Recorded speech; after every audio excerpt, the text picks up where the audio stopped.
So welcome everyone in person and virtually. Glad you're with us today. Today we're going to be talking about internships. We're going to demystify them, or is that, yeah, that's the word, right? So I'm Dr. Heather McIntosh. I'm the Assistant Director in the Center for Career and Leadership Development. So I meet with students all the time on internship searching. Obviously, it's something we encourage all of our students to do for multiple reasons. And so we have, I will say, in these appointments, kind of what inspired me to do this today is that sometimes students admittedly sometimes have some misconceptions about internships. And so we want to make sure that you're on the path to success and that you got all the tools you need and all the correct information to be successful in finding an internship. And so we have some students here who have either completed internships already or are about to start an internship that they've already been hired for. And so they're going to be able to speak from their own experiences and kind of, again, help go over some of these myths and kind of give more the real look at them and demystify them. So what I'll have you all each do is each go down and give your name, your major, your current classification, and either a little bit about the internship that you did or the internship that you're about to do. So you can get started. Okay.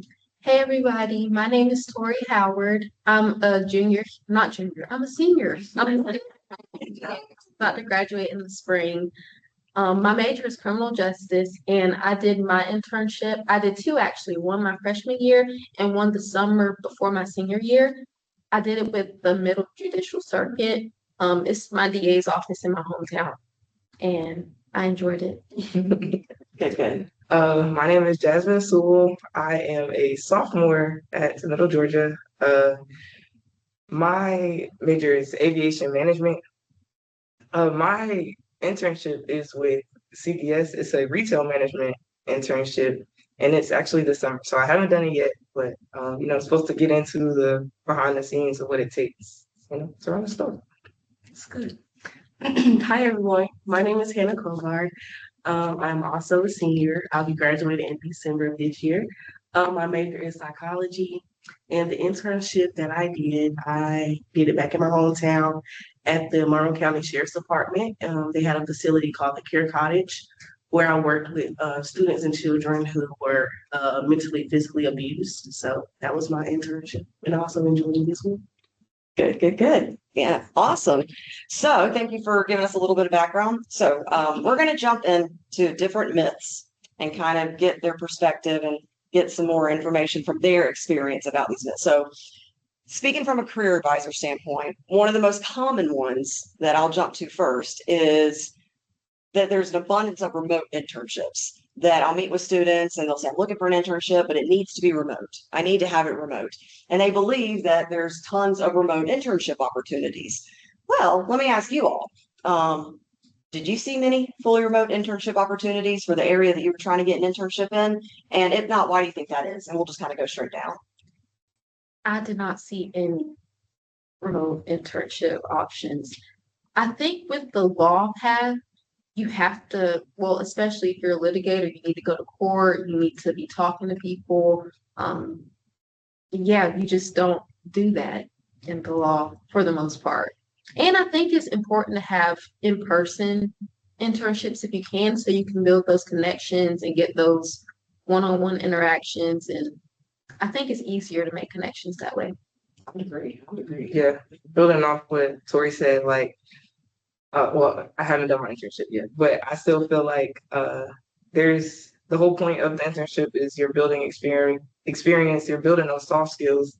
And I feel like it's kind of hard to build those skills without being in person. I feel you can still gain the knowledge, of course, but you don't get that as much interaction. And I feel like in any field, that's what you need to really succeed. So I didn't really see any remote options for internships either. When I was looking, I also didn't really see any remote not jobs, but internships, even though remote internships may be more flexible. But as far as like you all said, especially in the psychology field, you really need that in-person, hands-on experience, especially when you're like having those one-on-one interactions with clients or just needing to active listening to those clients. So yeah, I feel like hands-on experiences are what you will see instead of remote internships. Did you try to look for remote ones? Did any of y'all even try to look for remote ones? I Okay, did. so you did. Okay, you really did. Yeah, yeah, yeah. Because it is more flexible. I mean, it's one of the perks about it. Yeah, you kind of can often, it's not as strict of a schedule. And yeah, absolutely. Okay, just making sure on that. Yeah. Well, just to give a little bit of trivia, kind of just to back up what we're talking about here. So Handshake, which hopefully most everybody's familiar with, is the main job board platform that we use where all internships get posted for our students. They have reported that under 20% of all the internships that are posted on Handshake, under 20% are remote. So about 80% are either hybrid or in person.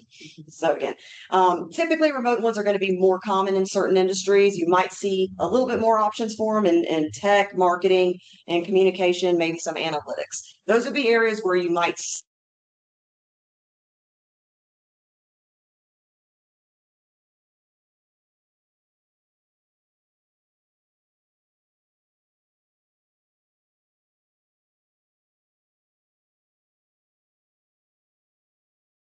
Okay, does that help at all for people saying that they cannot hear? Let us know. If my student worker Lexi is in the room, she can run up and type in the chat. I'm looking at you, Lexi. Yes. Yeah, testing. 1, 2, 3. Yeah, we've had more people come in. Hi. So that's why we're looking in the back there. Okay. The person who pointed that out can hear, and thanks you. All right, so I think I noticed that the green at one point had turned red. I noticed that. That probably was an indicator of something. So I'm going to be mindful if that green turns red. I'll be like, let's stop. So yeah, okay, interesting. Because I didn't even touch Where you that. Okay, so we were talking about remote internships and how they're not as plentiful as some students may think. But then the next part is that students typically are needing their internship to be paid. So that kind of goes into a couple of different areas.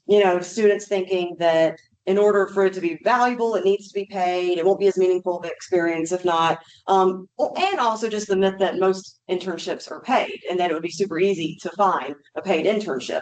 So I know that both Tori's and Jasmine's are paid, but Hannah, yours was not paid. And so what are your thoughts on doing an unpaid internship? Was it worth it? What made it valuable? Did you mind that it wasn't paid? I didn't mind it all. I feel like for it to not be paid, I don't think, oh, it's not valuable. It was still very much valuable because I was still able to make those connections and being able to build one-on-one relationships with clients. So I enjoyed it. I feel like it gave me the opportunity to work there and get paid later because they did offer me a job there. Like once you graduate, you're always welcome here.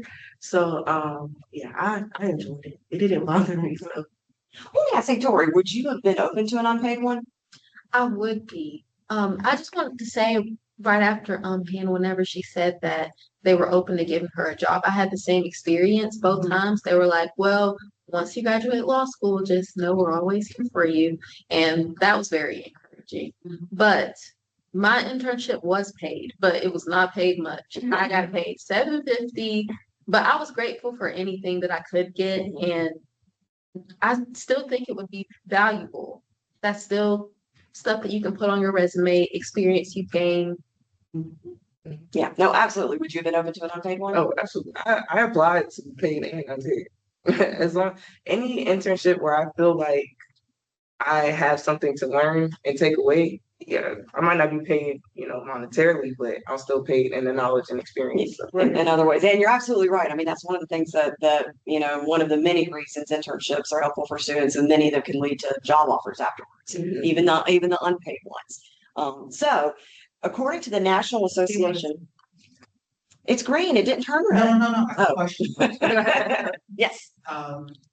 Claire Bate wants to know who she would need to contact if she's interested in internships. Is there a specific person, specific office, specific email? Yes. And I'll definitely touch on that again at the end. But I'll go and say, so again, I work in the Center for Career and Leadership Development. We go by CCLD for short.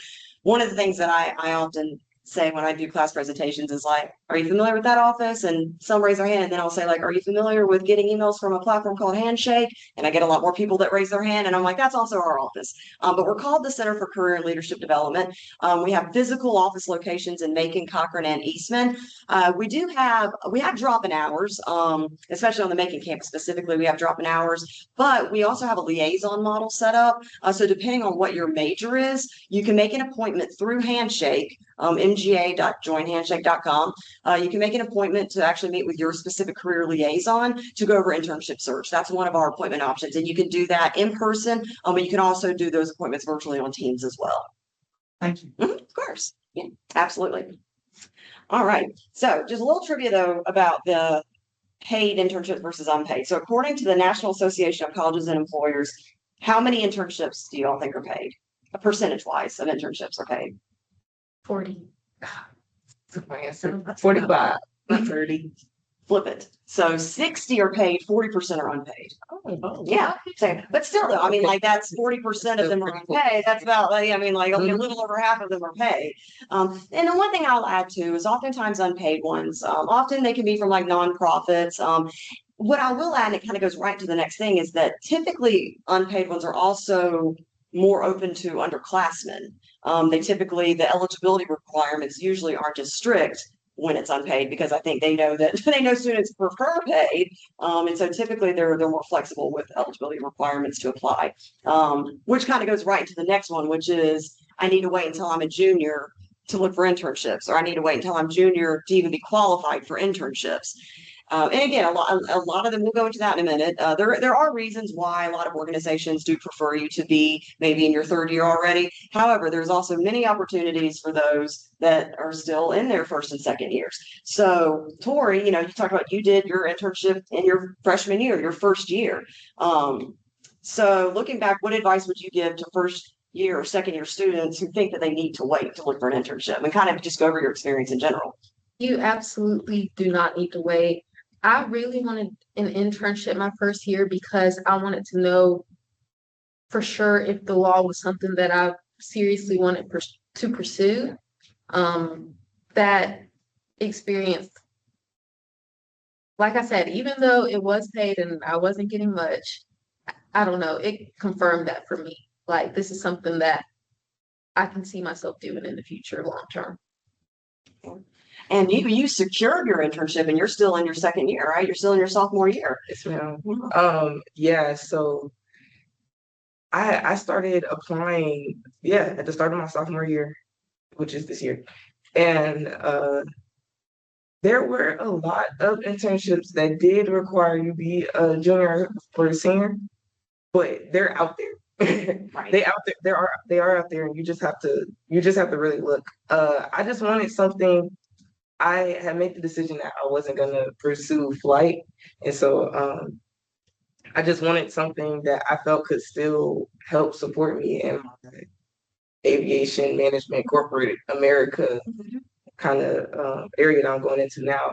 So, yeah. I mean, yeah, it's management focused. It's not aviation specific. Yeah, it's relevant. Did you look for any in your first and second year, or did you kind of wait until you were a little bit further along? Yes, I waited, but there were options open where I wish I could have started earlier. Because I feel like the earlier you start, the better, if it's possible. Because I feel like each internship, it gives you different experiences. So, but yeah. What made you wait? Well, actually, for a lot of psychology programs, an internship isn't needed, but I wanted to kind of go beyond to really figure out what I wanted to do. So that's why I really dive into getting an internship. Okay. And I kind of did want to add on to that, because that was another reason I wanted to go ahead and try to get an internship out the way, is because the more that I talked to people who were in like the higher, I guess, level internships, they were almost using their internships to build to those higher level internships, like Delta, for everyone. Every aviation major wants to go, really. Most of them, they had a internship prior that kind of helped them to secure that one. And so I wanted to get one under my belt so that I could help use it to leverage. Well, and that kind of goes into the next thing we'll talk about because, some internships are very competitive. Certain places are very, very competitive. And so, like, what are those things that are going to help you stand out? And you're right. Internships can lead to other internships. Right. So for those really highly competitive ones, having prior internship experience already might have been the thing that helped them stand out for the better for those type of internships. And kind of on that note, as far as you were talking about how you started looking at the beginning of your sophomore year for an internship, one thing I see quite often is students say they want to have a summer internship. That's doesn't have to be in summer, but that's the more popular semester that students admittedly look for them.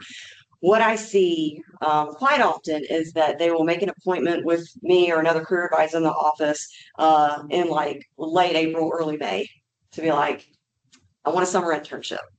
And summer's about to start because they think, well, once I'm dedicated and once I'm ready and I'm going to start looking, that process is probably going to go pretty fast. I'm sure I'll find several opportunities, apply, maybe get an interview lined up in the next week or two. So basically the idea is it won't take that long to find an internship. Once I'm ready to do it, that it'll happen pretty quickly. And so y'all can kind of speak to that as far as how long it took from when you first started looking for an internship. Did you find one? And you kind of already answered that, Jasmine. You kind of already answered that, but could you two add on that as far as like, did you find one immediately? Did it take a while? Add on. I started looking in December. So my dad, I said this earlier, he works for the GBI and he knows the DA. His name is Tripp. My dad asked Mr. Tripp, hey, do you have any internship spots open? And I remember the summer before I went into college, he asked about it. And by then it was too late. And he was like, Jean, sorry, it's filled. We'll wait until next summer. And by December-ish, I called him and contacted, and he was like, you're just in time. Thank you for reaching out. So for the law, I know you have to get on that like ASAP. You need to start early. And what was the timeline exactly for you, Jasmine, as far as when you first heard about it and then applied to when it was actually going to start? When I first heard about it, was the meeting in September? It was in September. It was like early September. Yeah. Actually, it was a CCLD event where we had Miss Maya Walker talk to us about the CVS internship and scholarship opportunity. That was in September for an internship that's this summer. Oh wow. Yeah. So application closed mid-October, I think. And the aviation internships are no better. Like I think there were a couple internships I seen that opened in like January and closed in January for the summer, but besides that, like you're at bare minimum looking at a semester before that you need to be applying if you want a summer internship or for whenever you want your internship, you need to be at least bare minimum a semester before, ideally 2 semesters before looking for it. Absolutely. Yeah. So the event that Jasmine was referring to is our virtual internship series. So we do a virtual week every February and September, where throughout the week, several employers will do virtual sessions about their internship opportunities. And so CVS did one when we did our virtual series in September. But again, it was for summer 2026 and applications were about to close soon even then. Yeah. So absolutely. And what about you? How long did it take before you were able to? Well, I started looking for internships, I would say mid-April. But as far as starting to apply, I would say May. I was fortunate enough to know the supervisor over the care cottage because he worked with my dad at the sheriff's department. So it didn't really take me very long to really get the internship. It's just I had to do a lot of paperwork and background checks. So it didn't really take that long. Was yours a summer one? It was kind of towards the end of spring and the beginning of summer. Okay, yeah, because I thought it was a spring one. Okay, but to add on to that, one thing I will say is if it's kind of already too late of like, hey, we're already in February, and I want a summer internship. Admittedly, you'll find more opportunities and more flexibility with unpaid ones. I mean, it gets to a point because again, the paid ones are typically going to be the more competitive ones. A lot of those are going to be like formal internship programs. And so, yeah, if you're open to unpaid internships, which again, you'll get a lot of valuable experience. And so we do encourage any type of internship, unpaid or paid. Looking for unpaid ones is where you will find that, it's not as structured. They're not necessarily recruiting several months ahead of time. So that can be a strategy there. But yeah, on average, and a lot of data, we talk about this in our internship workshops, a lot of data and research shows that it takes usually about 6 to 9 months to find an internship once you begin looking. That on average, it takes 6 to 9 months.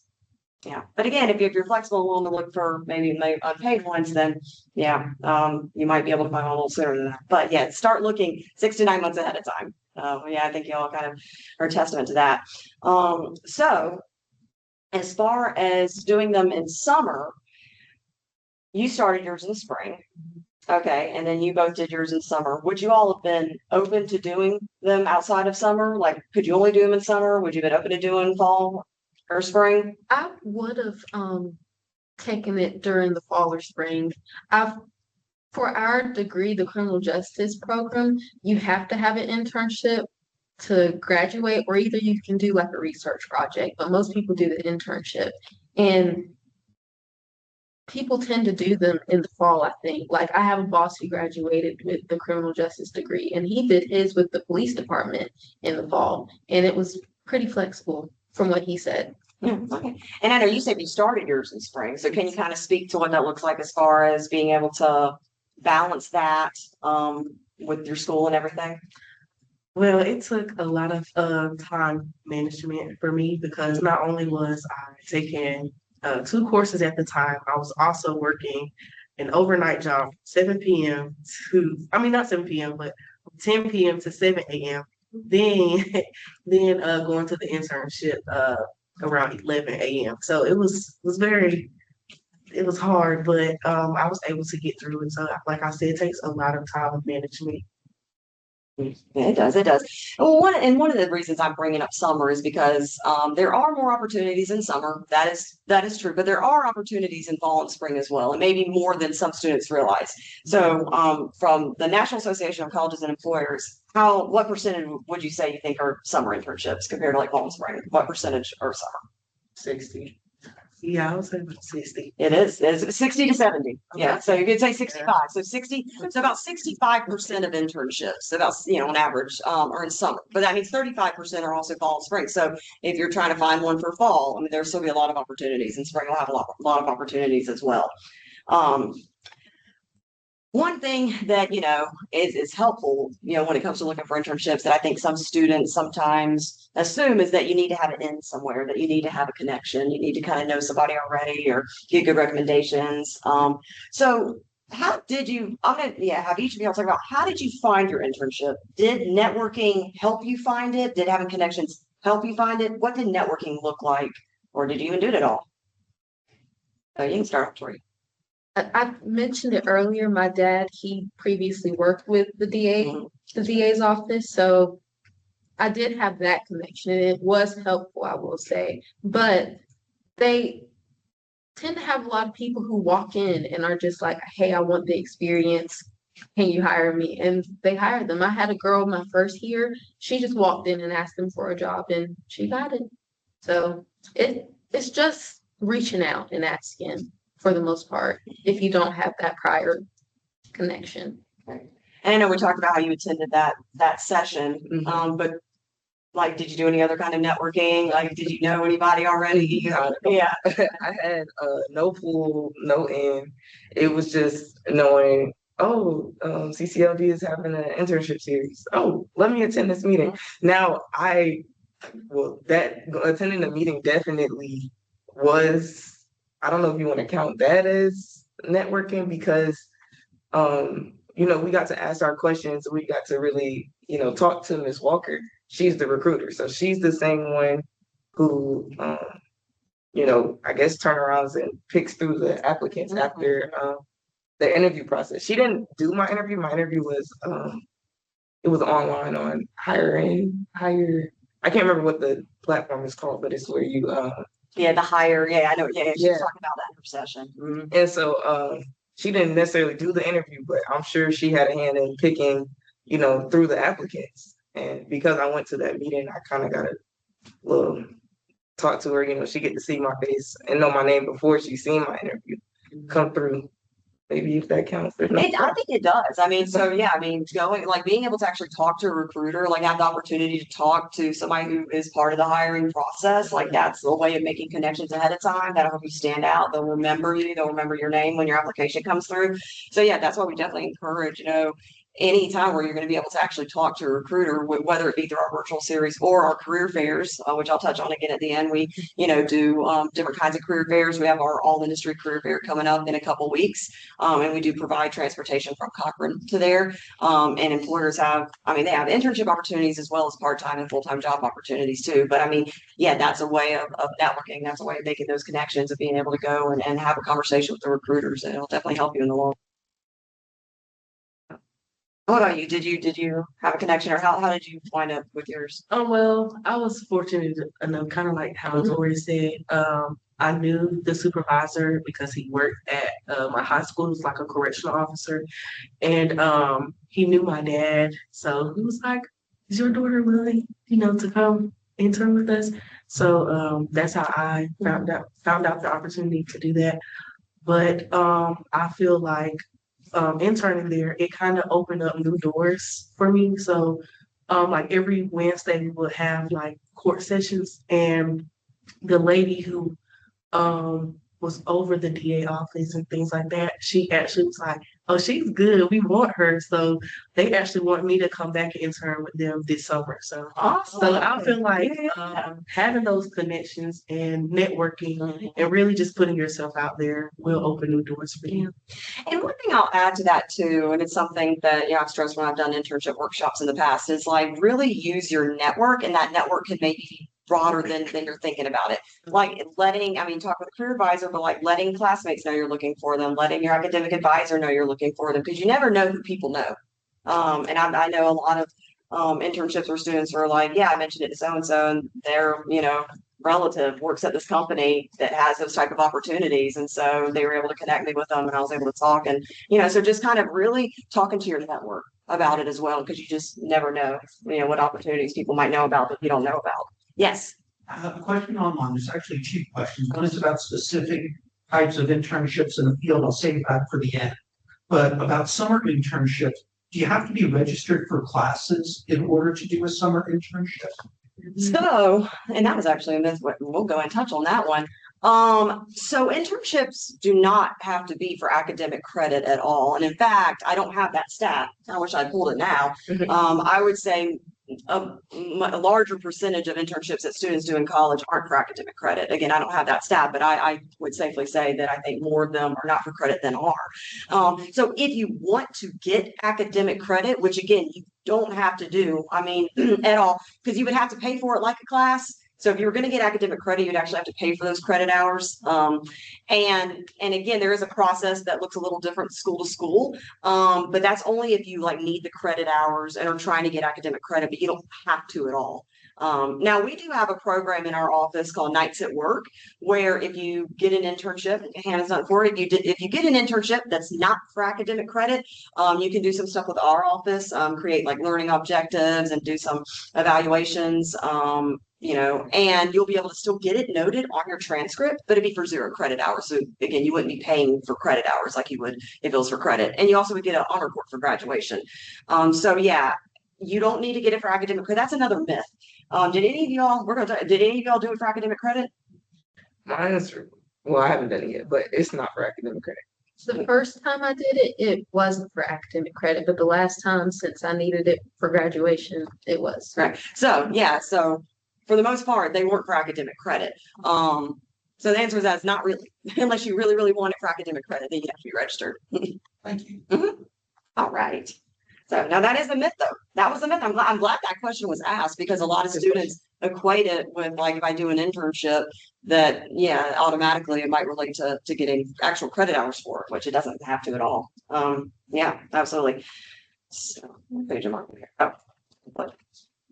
So I think one thing that and you kind of touched on it a little, Hannah, one thing that can sometimes maybe hold students back from looking for an internship earlier on, or maybe even looking for an internship in general, is that they still are trying to figure out exactly what they want to do in their career. They're still trying to, like, I know I want to do something, you know, whether it's like in psychology or in aviation, but I'm not sure exactly what I want to do. And so I probably shouldn't, you know, pursue internships unless I have a super clear idea of exactly the type of job I want to do. So did you go into it knowing exactly what you wanted to do, or did it clarify your goals one way or the other? Did it maybe change what you wanted to do? Did it shift it any? And you all can answer this one. I spoke about that earlier. Yeah. It kind of confirmed what I wanted to do. And if you just, I don't know, if you think you're interested in something, you should go and pursue to either confirm or deny. So I know some people who walk into like medical type of internships and they're like, no, I cannot do that. We need to reroute and change. And that can give some clarification on your goals. Absolutely. It's one. Yeah, absolutely.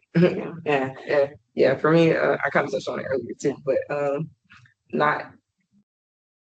It's not aviation management, but it's still a management position. So I still feel there's much I can go learn from it and, you know, take it to whatever field I do end up. Maybe I end up enjoying retail therapy and want to pursue that avenue instead. I just know I want to be somewhere in management and, you know, just go out to learn from it. Well, exactly. I mean, going off of that, it's kind of like you don't have an exact like, oh yes, I've been dreaming of doing retail management for years, and this was like exactly what I was looking for. But it's like, oh, you know, it'll help me clarify one way or the other because I don't necessarily have a direct like this is the exact job I want. So this will kind of maybe help me figure it out one way or the other. Yeah. And this isn't a question from online, but this is sharing my own experience. So that I did my internship in the summer of 1990. And it was with CNBC. And I thought I was going to be a TV and film director, producer. And I did the internship unpaid, although they compensated me for my travel. And it convinced me that was not what I wanted to do. So I'm thrilled for you guys that you are getting confirmation. But that's also a valuable thing to get out of an internship is, you know, maybe this isn't what I want to do, but I found out now. Yes. When there is still time. Yes. To pivot. Absolutely. Absolutely. No, you're right. Yeah. And did you have anything to add to that? I would say even if you really don't have any experience, the only experience that you would need for any internship is the willingness to learn.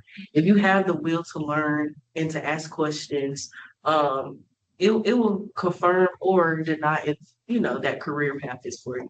It confirmed it for me when it came down to like wanting to work with children and young adults. Yeah. Okay, great. Yeah. So, you know, we're talking about internships, you know, which is obviously an important experience that we recommend all students pursue to help clarify your career goals one way or the other.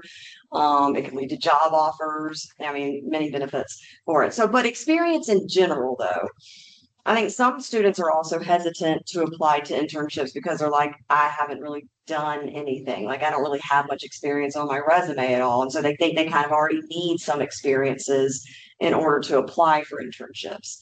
And so, I mean, you can kind of go in a few different directions here. Did you all have like a full resume full of lots of experiences already when you applied for your internship? What would you tell students who think that they have to get a bunch of experience first before applying to an internship? Before I did my freshman internship, the only job experience I had was working at an ice cream shop and at a boutique. So you can tell right there, like I did not have any sort of experience.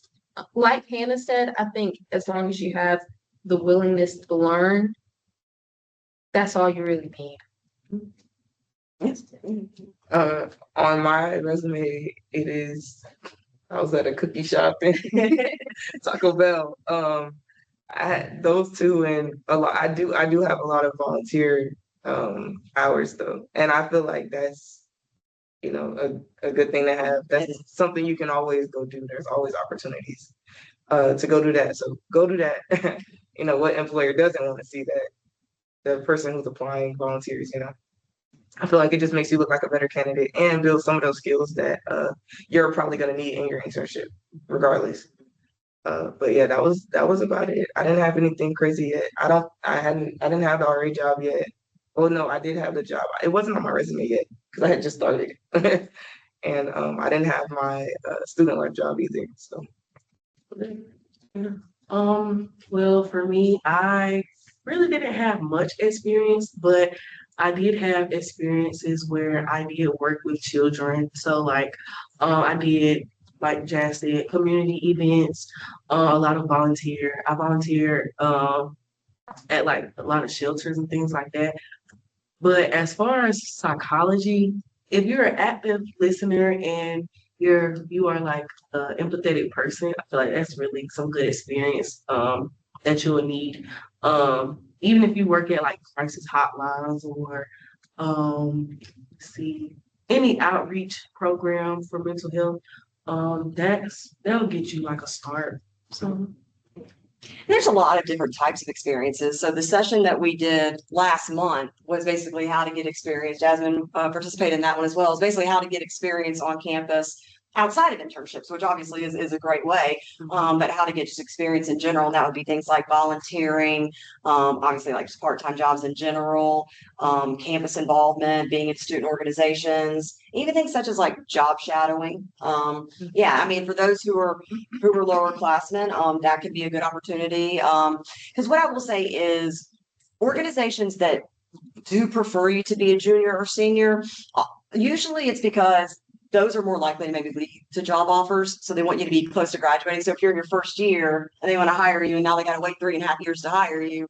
So one's where it's already set up to where it could lead realistically to job offers. They want you to be closer to graduation. And one's where you're going to have like more hands-on experience. They might want you to have already taken some of those relevant courses, like taken your coursework some. So obviously if you're in your first and second year, you probably haven't taken that many courses directly in your major yet. So that's another reason why sometimes they are looking for upperclassmen. But there's still a lot of opportunities for lower classmen as well. As I said, internships are one. They are out there. Admittedly, maybe more of them are, preferring upperclassmen, but there are opportunities for lower classmen as well. But also just different types of experiences to think about even outside of internships, and that's something that, you can meet with a career advisor on in our office and we can kind of talk through that as well. But one thing I'll kind of end with a reflective kind of question for y'all and then answer any questions that the audience will have. Are there any myths about internships or internship searching that you learned through your experience of getting one? Yeah, you start off. I don't think I have any other myths. Mainly, you have to have prior connections to get one. That's not true. I think that's it. If anybody does get an internship, make sure you make those connections. I think that's my biggest tip. Just make sure you're open to meeting new people, staying in touch. That really helps. Yeah, and you can just give overall internship advice too. Like, what overall advice do you have as well? Yeah, go for it. yeah, I think mine is less of a myth and more of a tip. Yeah. While I did a lot of outreach, like you said. I was more of trying to job shadow, like you guys were saying. I was trying to confirm that aviation management was the field I wanted to go in. So I did a lot of on LinkedIn. I was scrolling through and trying to find people who are working these management positions in these companies, and I was just reaching out to them. I felt had nothing to lose. Hey, I'm a student at Middle Georgia. I know I see that you're an alum. Do you guys have any internship or job shadowing opportunities that I could take advantage of? And most of the times the answer was no. There were a couple that said yes and I applied, but I didn't necessarily get it. But in me doing that, it was a lot of, well, it's nice to meet you, keep in touch. Hey, keep me posted on what you do end up doing. And now I've built those connections with those people where I feel like now once I have, because I didn't have much on my resume, but in me building my resume, now I can go back to these people next year like, hey, my resume is beefed up a little bit, apply to those same internships or those job shadowing opportunities. And, I feel like hopefully, we do the same thing next year, and I can say that those connections came back to help me. So that I just feel like you never know what somebody will say. Even with the internship that I'm doing this summer, originally the position was for down here to stay in Cochrane, but I decided I wanted to go home. So I just on a whim like emailed them, hey, like, is this position available, up in Metro Atlanta? And they said yes. So it's like, yay, you just close mouths don't get fed. It's really Yeah, and I'll jump in real quickly before we get to that. I'm so glad that you touched on that, Jasmine, because being proactive and reaching out to get opportunities is exactly what our next session is going to be on in April. It's literally going to be like how to proactively reach out to employers to ask about opportunities, to ask about job shadowing, to ask about internships. I know a lot of students who did their internship and it wasn't posted. It wasn't necessarily posted on a board or anywhere. They just reached out to a company and were like, hey, I'm really interested. This is the career I'm trying to pursue. Like, could you all use an intern? Probably more of those wind up being unpaid, but like companies sometimes will work with a student to create an internship that didn't exist before. So how do you do that outreach? How do you reach out? What does that look like? Is exactly what our next session, April 6th, is going to be about. So I'm really glad you touched on that. Exactly. All right. I would say a myth would be you don't necessarily have to be perfect or to really know what you're doing when you step into an internship. Growth happens during the internship and not necessarily before it. So internships, they're like the stepping stones, and it doesn't really determine your final destination. So like how you say, just, keep that door open and make those connections like Tori said. No, yeah, that's a good point. They don't expect, I mean, there might be some that want you to have like a baseline knowledge of certain concepts, or whether it's like technology one, they want you to be kind of knowledgeable in these kind of languages. But for the most part, they know that you're coming in needing to learn and you don't know the things yet, then this is what you're trying to grow and learn more in this field. And so that's a really good point, is that some students might hesitate to potentially apply to them because they're like, I'm not proficient enough in XYZ. And it's like they're probably not expecting that, because this is the opportunity for them to mentor you and help you learn those things. Right. Absolutely. Absolutely. All right. Well, thank you all so much for sharing. Yeah, we for sharing your experiences and kind of talking through that and kind of helping again, kind of with these misconceptions that students sometimes have about internships. So we want them to be successful. We want to make sure that they kind of know the path forward, as far as being able to look for one and find one. I'll plug our office again. We're with the Center for Career and Leadership Development. One of the main things that we do in our office, well, among many of our things, is helping students look for internships. We do that in different ways. We have internship specific programming.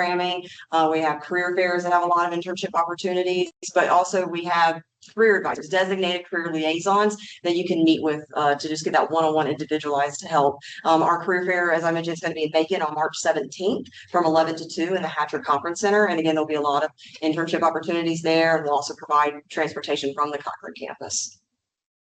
Yeah, so any questions? There was one question. Yeah. First of all, there's a thank you to the panel and everyone. It's impossible. Everyone did a great job. Then there was a question about what types of internships could a film major based on the Macon campus be, looking at, what in your experience might be some of the possibilities. No, go for it, please. Well, I know how to finish field and I can be looking for people in film. So I want the person to look up how to finish fields and any TV. I can another is the Warner Brothers. We just had, funny enough, there was a panel there too when we took a field trip there for emerging leaders. And they were talking, their internship program sounds awesome. It's not anywhere near film, but like the way they have it laid out, their internships are paid. They have so many options though. I want to say there should still be some open. I know a lot of them did close in February, but yeah, look up Warner Bros. And see if they still have any options available open for you. And I'll even add to that. So they also did one of our virtual internship sessions, and I record those sessions. And I can easily I've had students sometimes like, oh, I wasn't able to make the session. I can send that recording to the student so that they'd be able to actually hear straight from the recruiter about their internship opportunities. I'll make sure you get that name. Okay, absolutely. And then I'll even add, our upcoming career fair, WMAZ is going to be there. And so I think that would be potentially a good opportunity for somebody who's looking to get kind of into film. I think if they're going to be at the fair, I would definitely recommend coming and talking to them. And as far as like specific ones that would be available like right now, you can certainly make an appointment with me. I'm actually the liaison for Arts and Letters, which this would fall under. So you can make an appointment with me, whether virtual or in person, and we can kind of look together to see like what specific ones are available like right now. Yeah, the student did ask me, you can get that to her. Like I said, I'll make sure. Yes, I can send that to you. I can do that in 30 seconds. So yeah, I'll send that to you. Yeah. Do you have any questions from the folks who are here in the room? When are y'all looking to do your internships? I get one lined up. So anytime. Yeah. Okay. Yeah. Anytime. Yeah. Okay. I didn't know if y'all were specifically looking more for summer or fall or just any. Okay. Good. Well, that's if I you're. have a question. Yeah. So you said you're a psychology major, right? Yeah, I'm excited. Okay, is there any specific like career path that you want to take with that? I'm thinking about going into psychiatry. You know what? Okay. That's good. That's good. Yeah, I'll be able to, So what do you want like your internship to consist of? Well, I do know at the end of the year, we get That's good. our student not be getting interviews good, so I was gonna try and do something around autism behavioral analysis. Yeah, I was up very great question. Yeah. We have a group who's planning on coming to the fair that I think specifically like is in that area. Did one of your virtual things before. Mm. Yeah, it was like me and someplace. Oh, yeah, I remember you now. You were with the Beyond Measure Pediatric. Yeah. That's right. Yeah. Okay. Yeah. Yeah. No. Yeah. Okay. Absolutely. I recognize the face now. Yeah. But there's going to be several organizations at our career fair. And one thing I'll add, just, because travel might be involved for some of y'all, is that if you go to Handshake, you can look at all the employers who are coming. The one thing I'll add, though, is kind of a caveat to that is that there's a section where it'll list like the job titles of like jobs they have available. That connects directly with like what they have posted on Handshake. So it can kind of confuse students because you might like look at that and it looks like no jobs and it's kind of like, so kind of ignore that part and pay more attention to like what the organization is and like what type of opportunities that organization might want to hire for. Research them on their website. So there's parts of that, but yeah, go to mj.joinhandshake.com. There's a specific event section and then a specific career fair section. You should be able to find it pretty easily, and then you can view the list. What I will also add is that since it's still a couple of weeks away, we have employers that continue to sign up all the way up until a few days before the fair. And so several more will even get added between now and a couple weeks from now too. Yeah. But yeah, you should definitely look into that because there are going to be several organizations. One in particular, I think, works with autistic children. Yeah. Good. I'm also in training to become an RBT, so that's kind of the path that I'm looking towards as well. Yeah. Yeah, no, I like that. You're asking the audience questions. I was kind of asking questions too. We got no more questions online, unless there are any questions in the